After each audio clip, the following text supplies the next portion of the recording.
Herkese merhaba arkadaşlar, Chapter 2'ye geçtik bugün. Ancak yine sesimi almadığı için bu şekilde ses koyacağım. Ama bir sonraki bölümde kendi sesimi duyabileceksiniz.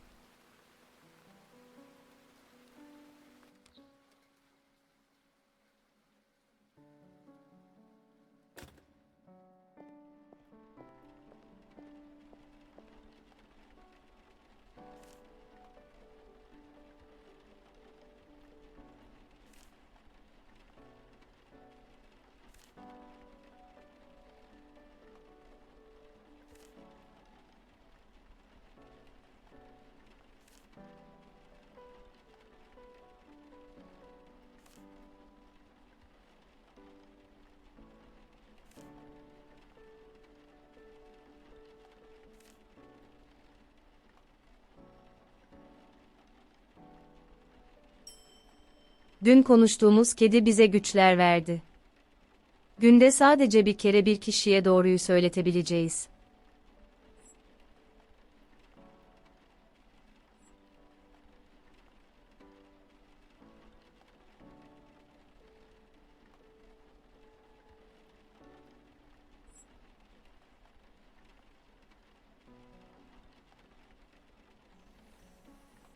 Inventory ekranında sağ tarafta kalıyor.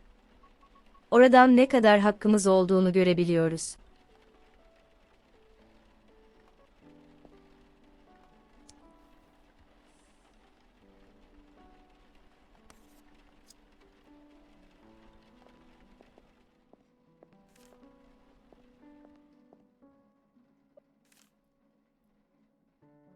Geçen videoda tuvaletlerden bulduğumuz kediyi bu rafa koyacağız.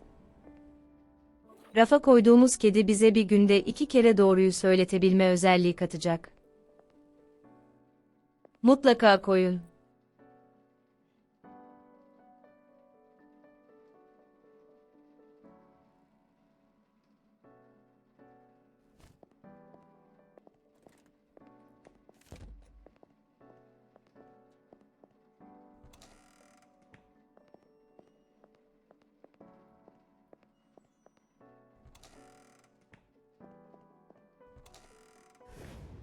George?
Morning, dear. Looking for Joyce. Joyce! I need to talk to her rather urgently. Is she around?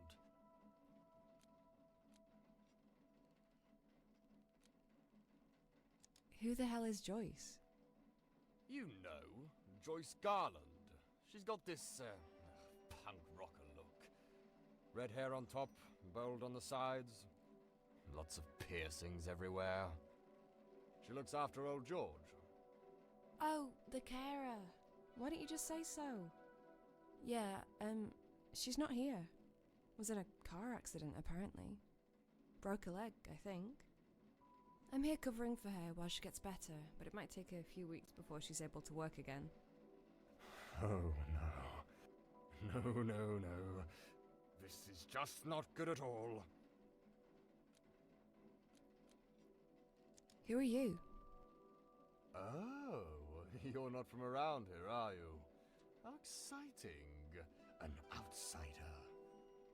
We don't get a lot of outsiders around here. I'm Father Rob Collins. Lovely to meet you. Angie Weather. Hi. What did you want from Joyce? I'm afraid I'm not allowed to talk about it. I'm sure you understand that what's said in the confessional stays in the confessional. Burada dilerseniz kedi güçlerinizi kullanıp doğruyu söyletebilirsiniz. Ama unutmayın, çok önemli bir şey olmadıkça kullanmanızı önermem.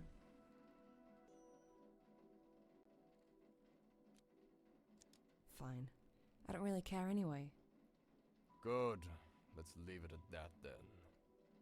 But since I've already come here all the way from the village, I think I'll see how poor old George is doing today.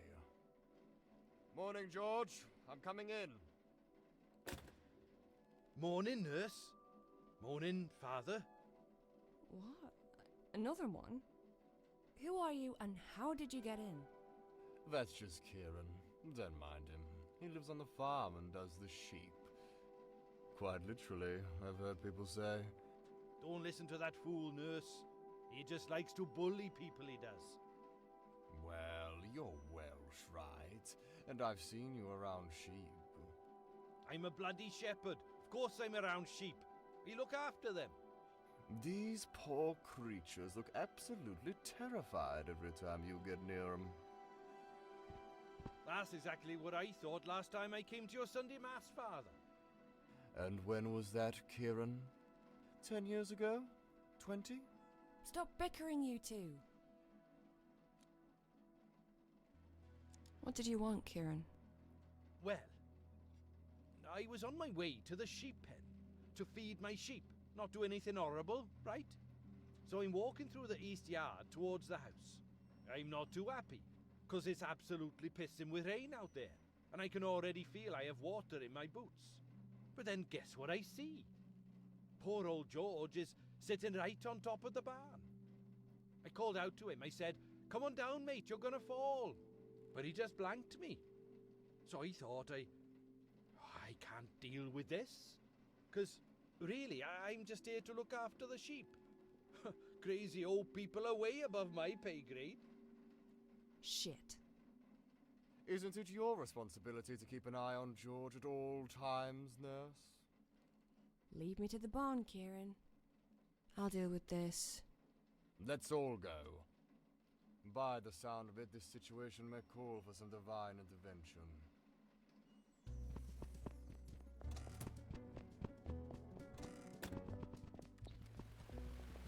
Bloody rain.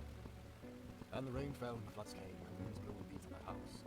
But it did not fall, because it had been founded on the rock.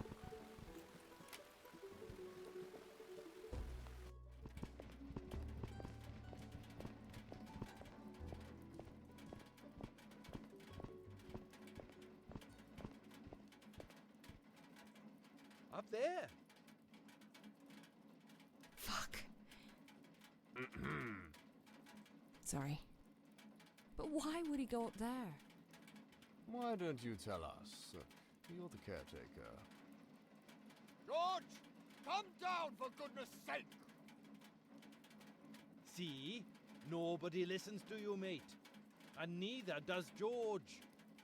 He probably can't hear me from up there. Father Rob, any ideas? I wish the Almighty gave us angels' wings at times like this. But since he doesn't, I think I'll resort to the next best thing. Which is? I'll pray for his safety, dear.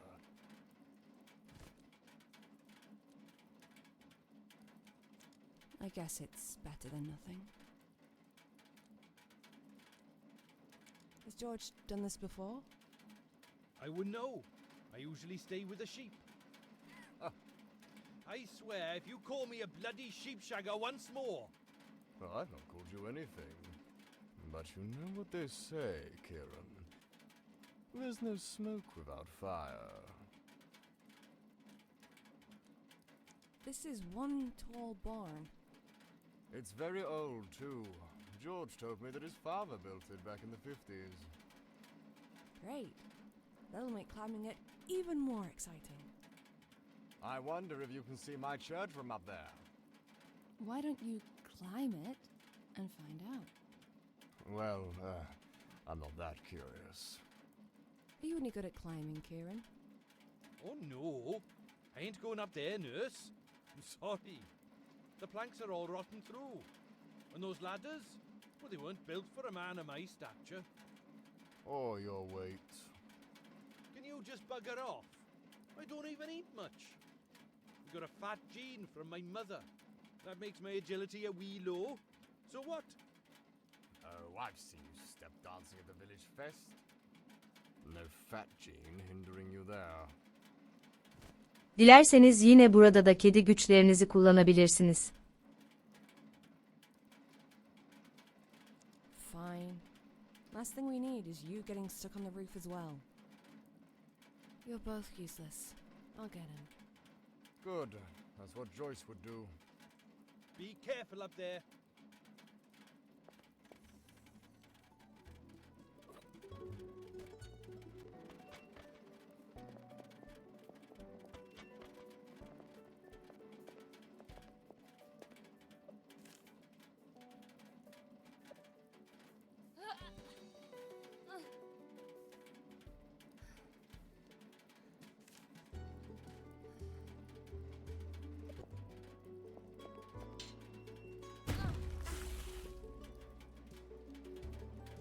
Hey, lady, you're trying to kill me. Did you see that? This metal rod almost impaled me.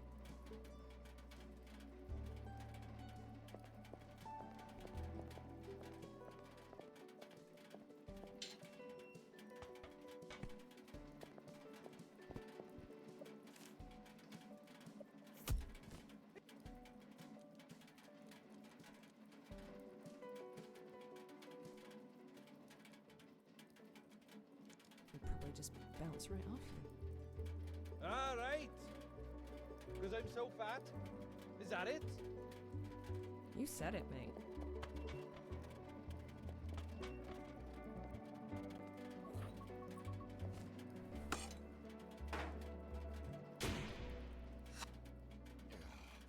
Can you please give us a word of warning before you start dropping heavy objects from up there? I mean, it was a close one this time.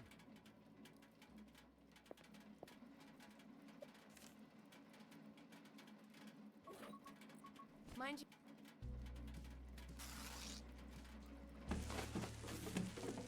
Ouch!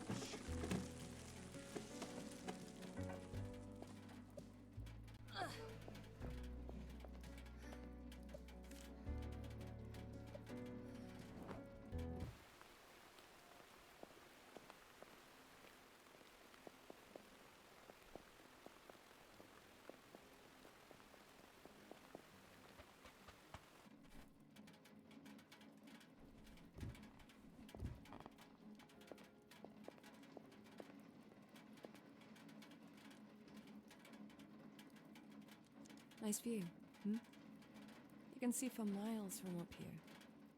Aye.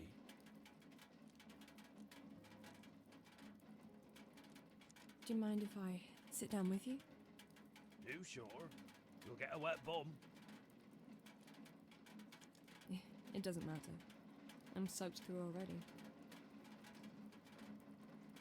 Dilerseniz burada sessizce oturabilirsiniz.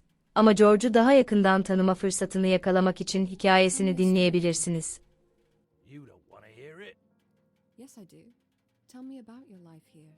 What was it like? Well, I've had a very good life on this farm, but it took me a while to realize that. When I was young, I wanted to go out there and see the America that I knew from the movies. See the Wild West for myself. But I never did. It used to be my father's farm, and when he passed away, he left it to me.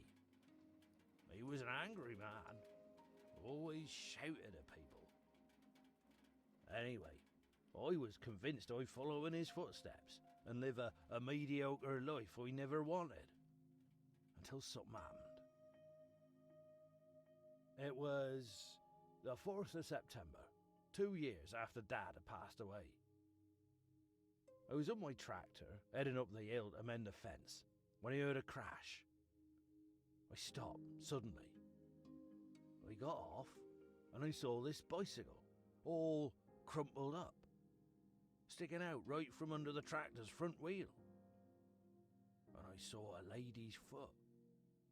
I had no idea at the time that 6 months later I would marry that foot and its owner, and that it would be the love of my life.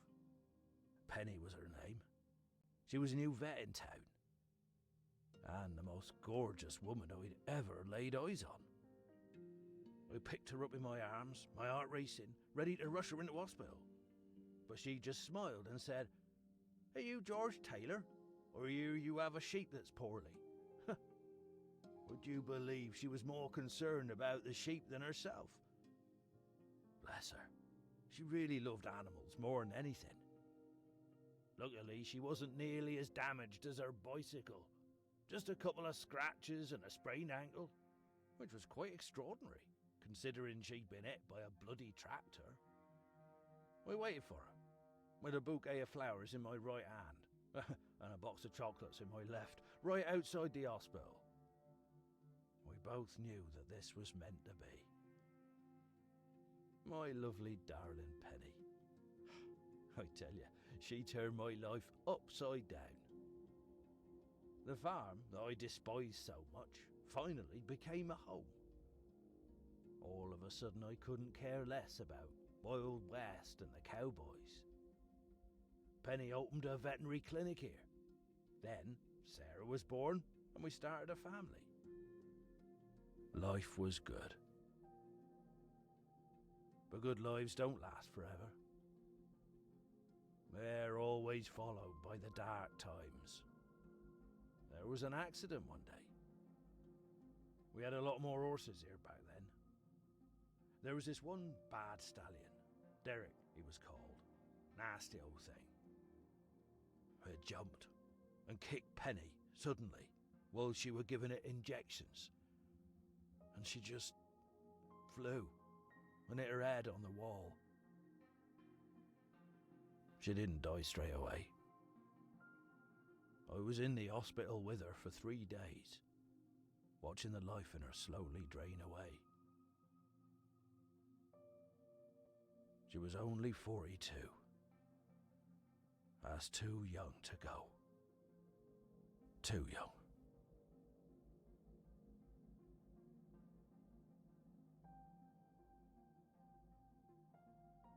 But hey, look at me rambling on. Oh, I didn't mean to bore you with my old man's stories. See you back at the house, dear.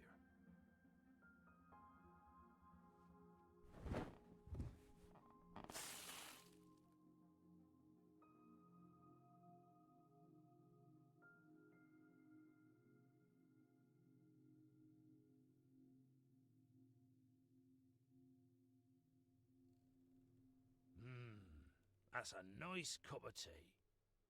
It'll warm you up, George. You'll be all right. Of course he'll be all right. He's a tough bloke. He wrestled bears and punched wolves back in his days. Isn't that right, George? Oh, I don't know about the bears, Kieran.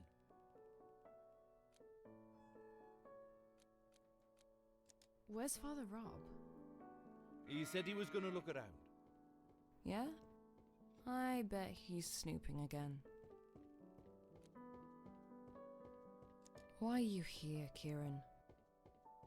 What do you mean? I live here. Not in this house, you don't. But I've known George for a long time. We're all pals. He doesn't mind. You don't mind, do you, George? Oh, I don't mind, Kieran. You look like trouble, and so does your mate, the priest.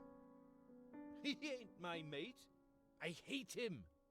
But if we're gonna judge people by their looks, then you look to me like someone who likes to play with the razors, cutie face. Yes, I noticed those scars, and I know what they are. Do you? I may not look it, but I'm not stupid. Listen, I know you have your own shit to deal with, but that's fine. I don't care. Let's just be friends, for George's sake.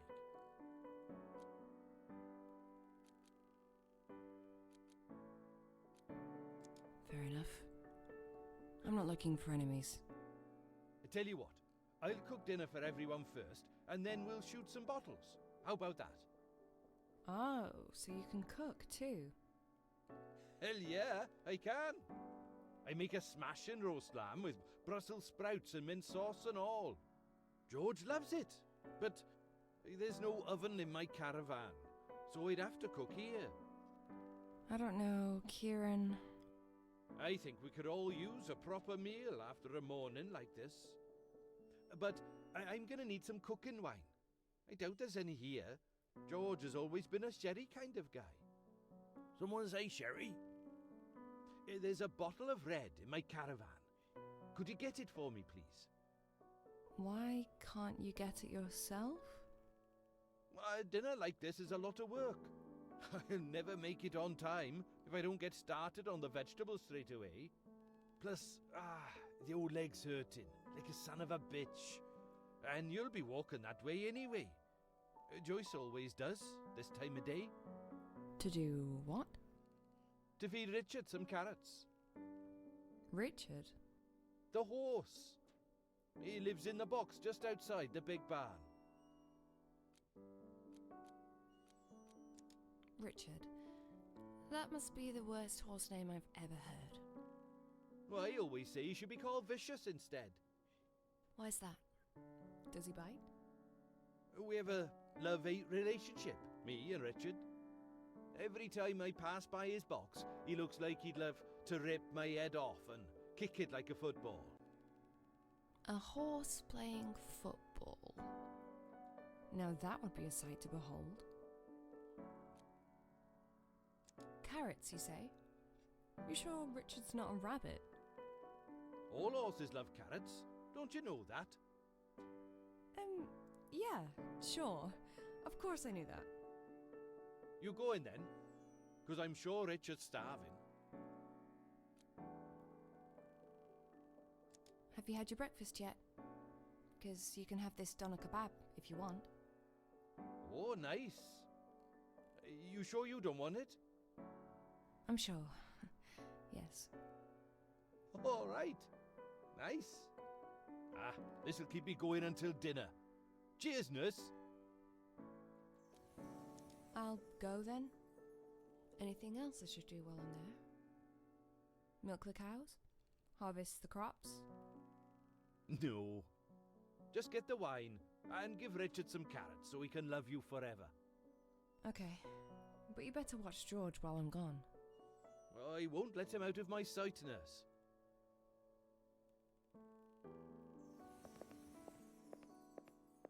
What are you even doing here? Are you deaf? That man's gonna turn you into dinner. Run! We're not eating Midge. There's lamb meat in the freezer, silly. Oh, right. Then I guess you can relax, Midge. Just don't look in the freezer.